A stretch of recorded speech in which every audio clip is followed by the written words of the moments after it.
50亿买400台发动机，为什么不像歼10、歼20那样全面实现发动机国产化？看不上乌克兰制造，为何却坚持要购买？敬请关注本节目，了解详情。此前，面对乌克兰国家反悔将马达西奇公司出售给中国企业一事，中方提出了国际仲裁，要求乌克兰方面赔偿中方近35亿美元，折合人民币229亿。可现如今，为什么中国反倒花50亿采购了400台发动机，让马达西奇公司因此得以续命？乌克兰一直经济低迷，马达西奇甚至到了卖厂自保的地步。中方本就希望收购马达西奇，虽说当前乌克兰反悔了，但中方也不至于送给马达西奇这么一大笔订单。对此，很多人议论纷纷。近些年来，我国航发技术大成，先后推出涡扇10C、涡扇15以及涡扇18，就连涡20也准备开始装备运20进行试验了，早就看不上乌克兰制造了。至此，以我国如今在这方面的迅速发展来看，可以排除国产不行的可能性。如此一来，或许就只剩下一种可能。此次我国花大价钱采购的是马达西奇公司 AI322 发动机。这款发动机是我国空军教练10高级教练机的动力。教练10是中国重点机型之一，无论是性能还是颜值，都是世界最优秀的高级教练机。该机担负着向海空军培养大批合格飞行员的重任。以往中国飞行员需要培训有4个过程：螺旋桨初级教练机、喷气式中级教练机、高级教练机以及战斗机。基本上想要培养出一个合格的飞行员，需要耗费的时间都可以建造出几十架先进的战斗机了。这也是近些年来中国海空军在这方面面临的一个大难题，装备数量和质量上来了，但人员的操作水平却还没有跟上来，而教练10高级教练机就可以解决这一问题。有了它，中国飞行学员培训的时间将会大大减少。教练10采用的是2台乌克兰生产的 AI322 中小推力小涵道比涡扇发动机，一种推力2600公斤，一种推力4200公斤。之所以该教练机能具备先进的性能，很大程度上都要依赖这款先进的发动机。既然如此，为什么不像歼10、歼20那样全面实现发动机国产化？实际上，有的时候买真的比造的好。我国国内主要的军用涡扇研发单位基本上都是在研发涡扇15或者涡扇18等更大的发动机，像 AI322 发动机这样的小家伙买一些也无妨。毕竟乌克兰这款发动机高不成低不就的，根本没有时间去研发这些。中国现在是机等人，空军大量服役新战机，对飞行员的需求就越来越多，我们实在是等不起了。倘若研发自己国产的发动机，至少需要等3至5年的时间，想要装备又需要2至3年。我们有这时间，还不如去买，花点钱给教练机囤发动机，以备以后提升装备，不好吗？只不过我国此次购买发动机，倒是让马达西奇捡了个大便宜，迎来久违的大单，让该公司得以续命。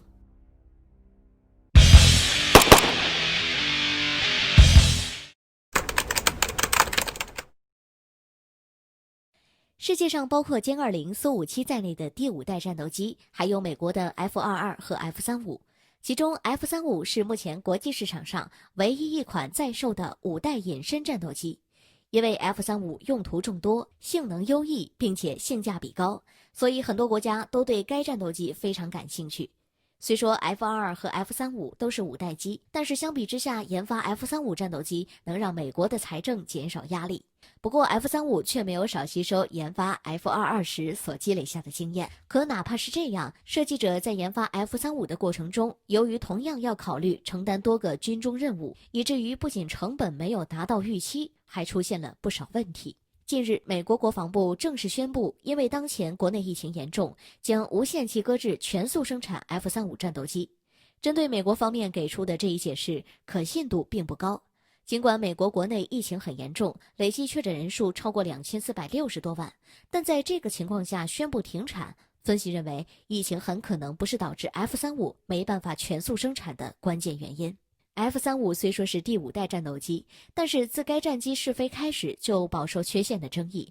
前不久又被爆出这款战机存在871处的技术缺陷，有些重大缺陷甚至严重到会影响飞行人员的生命安全，很大程度上会影响 F-35的作战能力。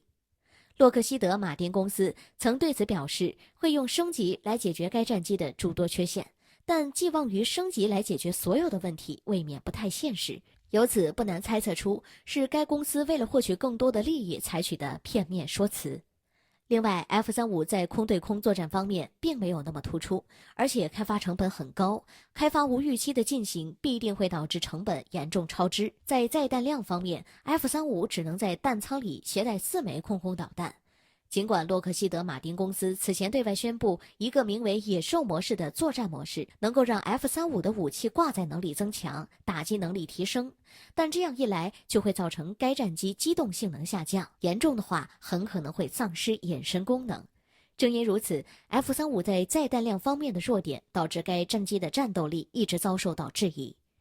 当前在已经交付给美国空军、海军、海军陆战队以及一些国际客户的 F-35战斗机中，只有51%适用于飞行，大量较老坯子的飞机都存在众多问题。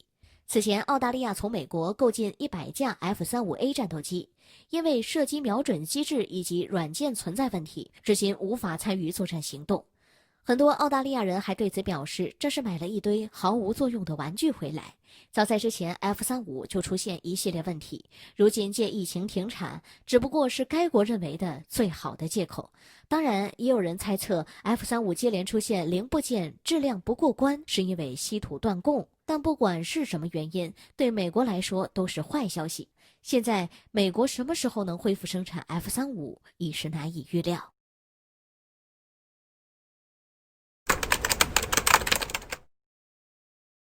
华盛顿如临大敌，2.5万重兵部署，却突发火灾。这下特朗普算赢了一局吗？殊不知，另一场危机正悄然来袭。敬请关注本节目，了解详情。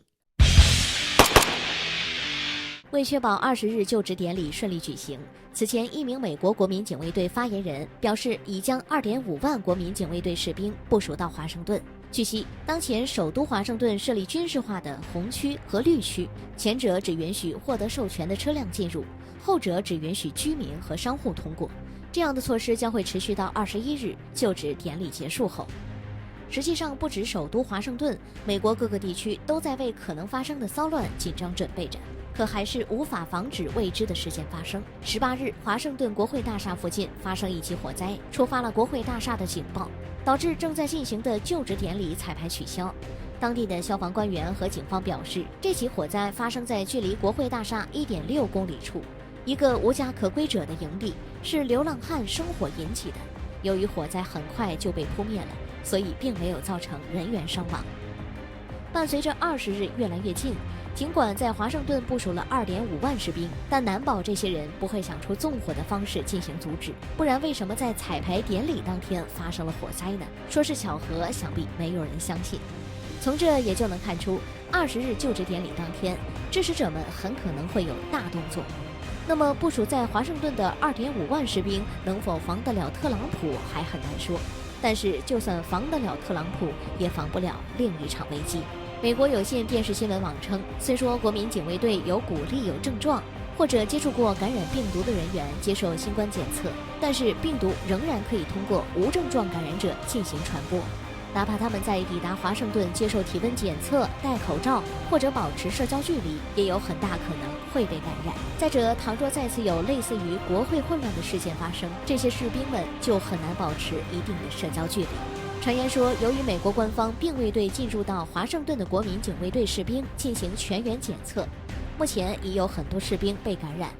仅截止到15日，就有超过40多名士兵新冠检测呈阳性。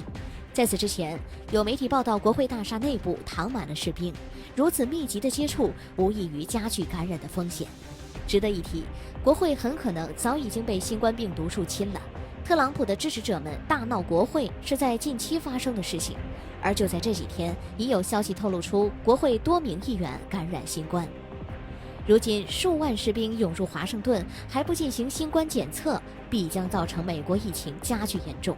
相比很多普通民众，美国国会议员们有专业的医疗团队，治疗方面也能得到保障。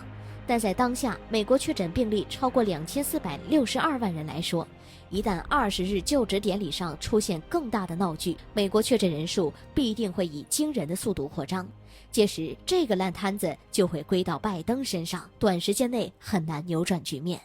这么看来，特朗普还在离任前给拜登挖了一个很大的坑，够其去填的了。